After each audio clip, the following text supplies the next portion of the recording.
Buenas tardes a todos y bienvenidos al invitado de Radio Francia Internacional. Se acaba de presentar en la sala parisina Le Lieu Dit el libro del periodista y defensor de los derechos humanos Jorge Rojas Rodríguez, Timochenko, el último guerrillero, en el que a través de una conversación que llevó a cabo en Cuba, en La Habana, con el actual comandante en jefe de las FARC, da un repaso a los últimos 50 años de la historia de Colombia.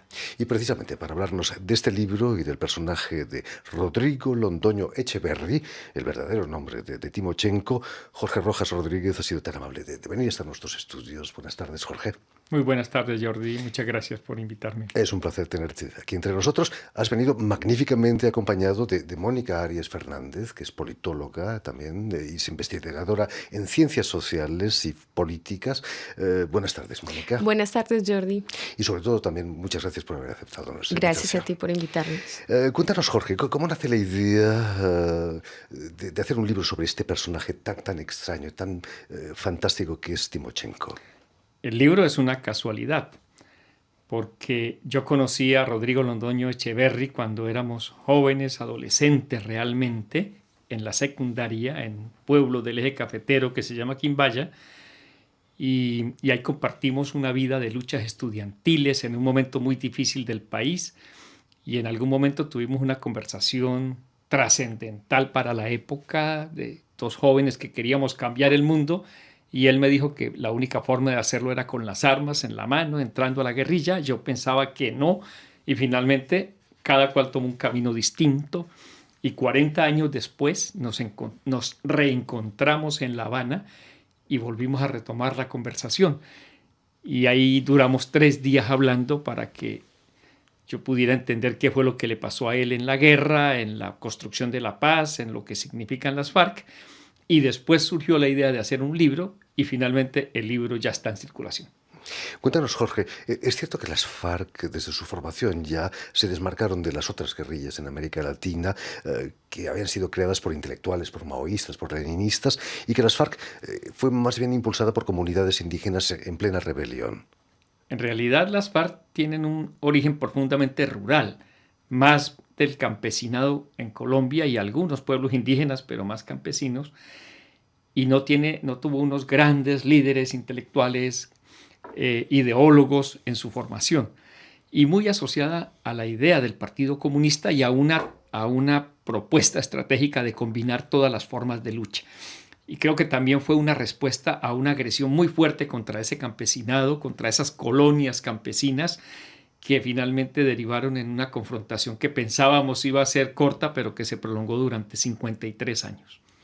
Digamos antes que nada que Rodrigo Londoño Echeverri, más conocido como Timochenko, nació en Calarcá en 1959 y que forma parte... En realidad nació en La Tebaida. Ahora él mismo confirmó que no es Calarcá, que eso fue un error, así como el nombre tuyo en el pasaporte. A él le pusieron Calarcá y le pusieron 22 de enero y es del 20 de enero del 59. El error mío en el pasaporte es que me llamo Jorge y no es Jordi. Y que forma parte de la segunda generación de las FARC, de dirigentes de las FARC, después de la muerte de Arenas y Marulanda. ¿Qué aportó esa segunda generación más joven? Bueno, Rodrigo entró a la guerrilla cuando tenía 17 años y fue directo al campamento donde estaba Manuel Marulanda Vélez y Jacobo Arenas, y creo que esa cercanía con los máximos líderes de las FARC le generó una gran confianza y le generó un tránsito rápido en ascenso hacia el Estado Mayor y después hacia el secretariado. Él llegó al secretariado, que es la máxima instancia de las FARC, a los 27 años, y hoy por hoy es el integrante del secretariado que más tiempo ha durado en esa instancia de dirección. Entonces, ahí se abrió una posibilidad para él. Él entró como instructor de guerrillas, él participó en muchas acciones al lado de los jefes militares de las FARC, él también hizo parte de una instrucción política. Bueno, fueron 40 años dedicados a la lucha armada hasta que él mismo condujo a las FARC a la firma de un acuerdo. Es cierto, Jorge, perdona, Mónica, dinos. No.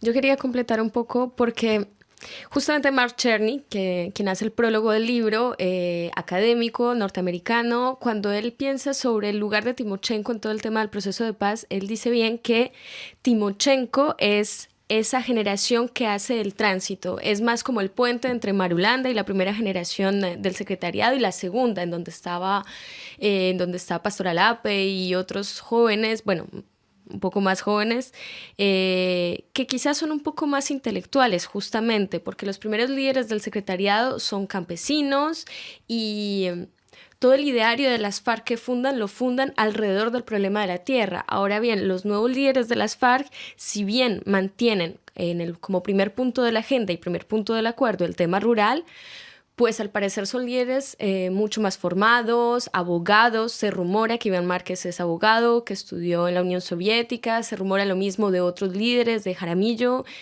Entonces sí, efectivamente, al parecer Timochenko es como el puente que se establece entre una y otra generación. Y efectivamente sí, es quien conduce a las FARC a la firma del acuerdo de paz. Todo esto también de la mano y siguiendo muy bien el ejemplo y las instrucciones que le ha dejado Alfonso Cano. Y aunque le llaman el médico, es cierto que nunca estudió formalmente medicina. No terminó la secundaria, pero estudió medicina en Bogotá en tiempos de clandestinidad y practicó la medicina con operaciones de alto riesgo en clínicas y hospitales públicos en Bogotá, y eso lo llevó a la guerrilla a convertirlo en enfermero, y le dijeron el médico. Los informes de inteligencia siempre lo graduaron como médico en la Unión Soviética, pero no es cierto. Es más, Álvaro Uribe lo dice en la carta de respuesta a la carta de Timochenko, lo llama médico Rodrigo Londoño, cuando no fue médico. Es cierto que cuando entra en las FARC, la primera persona que encuentra es un viejo que él no conoce, que es gruñón y cascarrabias, y que era Marulanda. Marulanda era la figura mítica para los jóvenes de la época, que veíamos como en el jefe de la resistencia armada, y él llega a su campamento y lo que encuentra es a un campesino que está refunfuñando porque no están cortando la leña como es, y Rodrigo dice, ¿y este campesino, este viejo, qué le pasa? Y finalmente descubre que es Marulanda y que iba a ser su gran amigo y compañero de lucha. Pronto van a conocerse bien y apreciarse, ¿no? Además son de la misma región, porque Marulanda también es de la zona del eje cafetero en Colombia. Después de la muerte de Alfonso Cano, Timochenko es escogido como sucesor. ¿Era algo natural o hubo problemas para la sucesión de Alfonso Cano? Ellos tienen una forma de suceder a los miembros del secretariado de acuerdo a su antigüedad y demás. Entonces hay un número 1, un número 2, muere Cano, entra Timochenko inmediatamente, y bueno, esa es la forma de sucesión que tienen dentro de las FARC. Volviendo a esas entrevistas que hiciste en La Habana, ¿cómo se desarrolló esa entrevista? ¿Estabais en una habitación? ¿Cómo? ¿Se prestó él al ejercicio? La verdad es que cuando él llega a La Habana para dirigir la parte final del acuerdo de paz, con un senador que se llama Iván Cepeda, él me manda a llamar. Dice, yo quiero volverme a encontrar con mi amigo de la infancia, porque además Jorge Rojas fue la última persona con la que hablé antes de irme a la guerrilla. Y ya yo estaba también trabajando en el activismo de la paz, así que fui a La Habana, llegué a su casa en la zona donde estaba ubicada, y fue un reencuentro como cuando tú dejas de ver a un amigo 40 años y te reencuentras y le preguntas cómo te fue, y entonces uno empieza a contar, y ahí nos echamos a hablar bastante. Pero fue muy afectivo el encuentro, a pesar de toda la distancia, a pesar de que yo nunca compartí la lucha armada, a pesar de que habíamos sido amigos de la infancia, pues es mucho tiempo. Así que fue un reencuentro bastante emotivo y afectivo, digamos, una expresión de amistad congelada en el tiempo y en la guerra, pero que se convierte también en una posibilidad para relatar lo que pasó. Habían pasado 40 años. Después de esos 40 años, ¿notaste cambios en él? ¿Os habíais acercado ideológicamente, en cierto modo? Bueno, hay una coherencia en el muchacho que se fue a la guerrilla pensando que esa era su vida, y así lo hizo durante todos los años, con su convicción ideológica, con su coherencia. Eso me llamó mucho la atención, es decir, ahí hay una línea de continuidad. Pero hay otros cambios. Aquel muchacho explosivo que quería hacer la revolución y demás, ahora es una persona que piensa lo que dice, que es pausado, que tiene una gran responsabilidad para conducir la guerrilla a lo que es hoy las FARC como partido político que empieza a configurarse. Entonces, esos cambios sí se notaron, y creo que es un hombre muy sensato en lo que piensa, lo que dice y lo que hace, y muy convencido de su papel en este momento en la historia de Colombia. Él no se considera ni el guerrero ni el hombre que firmó la paz. Él dice, yo he sido y seguiré siendo un revolucionario. En 1986, cuando entra en el secretariado general de las FARC, están en plenas negociaciones de la Uribe, la sede de las negociaciones, en la época de Belisario Belancourt. Se perdió una ocasión de oro para firmar una paz allí. Pues él mismo lo dice, porque él habla con Marulanda y Marulanda le hace una afirmación que está en el libro, según la cual el establecimiento, la clase dirigente de Colombia perdió en la Uribe una gran oportunidad porque las FARC sí que querían llegar a una negociación, pero el gobierno no lo permitió. Y Marulanda le dice a Timochenko, es muy extraño porque estos líderes colombianos son muy inteligentes y se perdieron una oportunidad, así que la guerra va a seguir durante muchos años. Lástima. Es cierto que Marulanda solo pedía que se levantase el estado de sitio para que las conversaciones pudiesen iniciarse y que el gobierno no quiso. Eso fue un poco antes y fue Timochenko el vocero de las FARC para hablar con un expresidente de Colombia, Carlos Lleras Restrepo, y efectivamente, si levantan el estado de sitio, empezamos a conversar con ese gobierno hace muchos años, en 1979, y el presidente dijo que eso no era negociable y que había una realidad del poder que eran los militares y no lo iban a permitir, y se perdió esa oportunidad. Sobre ese tema es muy interesante porque ahí Timochenko introduce una idea sobre la diferencia de lo que él llama el poder político formal y el poder real. Y cuando él la introduce es cuando él dice realmente, ahí es cuando yo noto que hay un poder político formal que está en las manos del presidente, pero el real parece ser otro, y es lo que define ese tipo de decisiones. De los militares, justamente. Los acuerdos de paz, después de largas y arduas negociaciones, no han satisfecho a todos. La inserción en la sociedad colombiana de los miembros de las FARC es discutida por los sectores más conservadores. ¿Qué pensáis vosotros de eso? Lo más importante es entender que se hizo un acuerdo después de 53 años, que es el mejor acuerdo posible y que su implementación puede ayudar a sacar el país de esta guerra. Por supuesto que hay una oposición de quienes no quieren que las FARC desaparezcan, de quienes quieren prolongar indefinidamente el conflicto. Pero bueno, ya está firmado el acuerdo. Hubo un plebiscito, el plebiscito se perdió en términos electorales, pero después el Congreso lo ratificó. Y Colombia tiene hoy la posibilidad de terminar una guerra con las FARC, que ha sido una guerra muy cruenta, con 240.000 muertos y 8 millones de víctimas. Y para que quienes nos escuchan lo entiendan, superar esa guerra es un gran paso en la historia de Colombia. Y estamos a puertas de hacerlo. Ya las FARC se desarmaron. Todos los guerrilleros entregaron las armas a Naciones Unidas y ahora las FARC se convierten en partido político. Incluso yo digo que quienes no querían más FARC ahora deberían estar celebrando porque ya no hay más FARC como guerrilla. Pero aún así hay una oposición real al acuerdo de paz. Pero yo pienso que ahí habría también que plantearse otro tema, y es que es verdad, como decía Jorge, que el acuerdo fue firmado entre el gobierno nacional y las FARC y que quizás se trate del mejor acuerdo posible, pero es sobre todo un acuerdo muy novedoso por su contenido, porque no negocia únicamente la entrega o la dejación de armas, que es la palabra que prefiere usar las FARC, sino que además ha negociado participación política y políticas públicas, una transformación sobre lo que ha sido el desarrollo rural en Colombia, tanto a nivel de la distribución de la tierra y de la llegada al Estado a las zonas más recónditas del país, donde donde ha estado más presente el conflicto armado, pero además las FARC y el gobierno nacional, pero también las FARC, proponen darle solución al problema de las drogas ilícitas, que finalmente no lo llaman cultivos ilícitos, sino drogas ilícitas, buscando visibilizar toda la cadena de producción y de tráfico de drogas como la cocaína. Entonces yo pienso que, ¿por qué resalto esto? Porque efectivamente sí hay sectores de la extrema derecha que no están de acuerdo, que sostienen una posición frente a la implementación del acuerdo, pero hoy en día la implementación del acuerdo no es únicamente una responsabilidad del gobierno nacional y de las FARC, sino también de la sociedad civil, que está concernida por la apertura de esa participación política y porque llegue finalmente el Estado al campo colombiano. Entonces, finalmente este acuerdo se abre y se abre a la sociedad rural colombiana.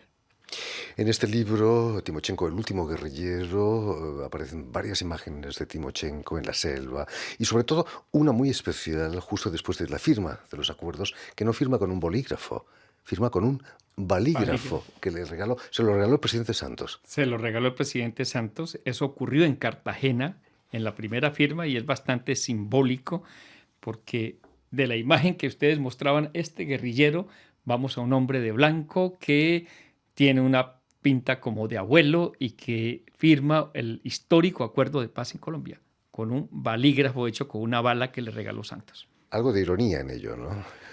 También mucho simbolismo. Jorge Rojas, ¿inscribirías a Timochenko en esa lista de esas figuras románticas de los revolucionarios guerrilleros en Latinoamérica, como Che Guevara y tantos otros? Son muy diferentes los guerrilleros de las FARC a los guerrilleros tupamaros o a los guerrilleros como el Che en Bolivia, porque tienen otra connotación y otro origen menos romántico y más realista en las condiciones que vivió el país de confrontación armada, de exclusión, de falta de democracia. Pero igual es un hombre legendario y Colombia dio los guerrilleros más legendarios y que duraron más tiempo en el monte, como el propio Manuel Marulanda Vélez, que se dio el lujo de morirse de viejo a pesar de que lo buscaron toda su vida para darlo de bajo, para capturarlo. Lo mismo que pasó con Timochenko, que nunca estuvo preso, que nunca fue herido y que duró 40 años en la guerra.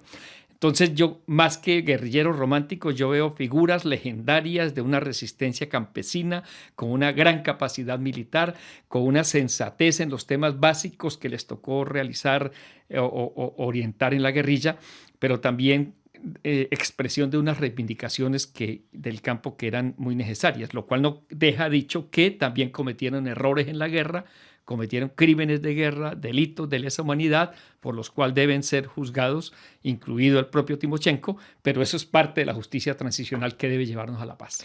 Jorge Rojas, sí, Mónica. Sobre el tema de Timochenko, es verdad que no es esta figura romántica como el Che, primero porque no ha muerto, es una persona de quien se está contando su vida en vida.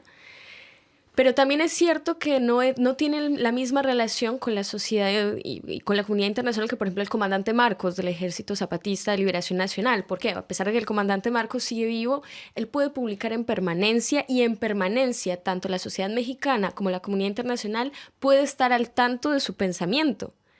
En cambio, con los líderes de las FARC no ha podido ser, y no ha podido ser por una cuestión jurídica, por una censura también que ha habido a nivel político, a nivel ideológico.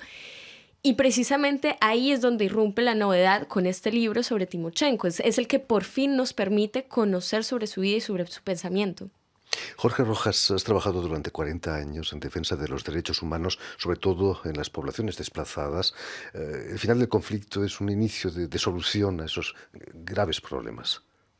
Hay algo que yo nunca he contado a propósito de tu pregunta, y es que cuando yo empiezo a defender a fondo derechos humanos en el marco del conflicto armado, levantando la bandera del derecho internacional humanitario, me enfrento con las FARC.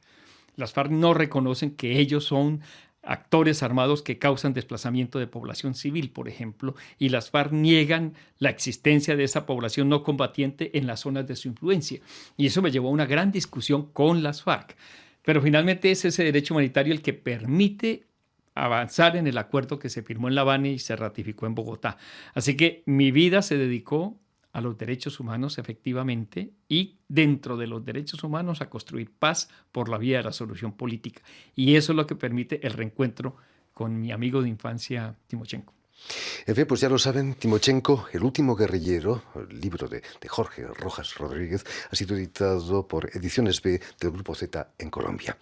Y si queréis volver a escuchar íntegramente esta entrevista o incluso verla en vídeo, porque hoy la radio la podemos ver, lo podéis hacer en las redes sociales, en YouTube y en nuestra página web RFI en español. Y sobre todo, permíteme dar las gracias a Elena Abril, quien ha estado detrás de los cristales a cargo de la realización de este programa.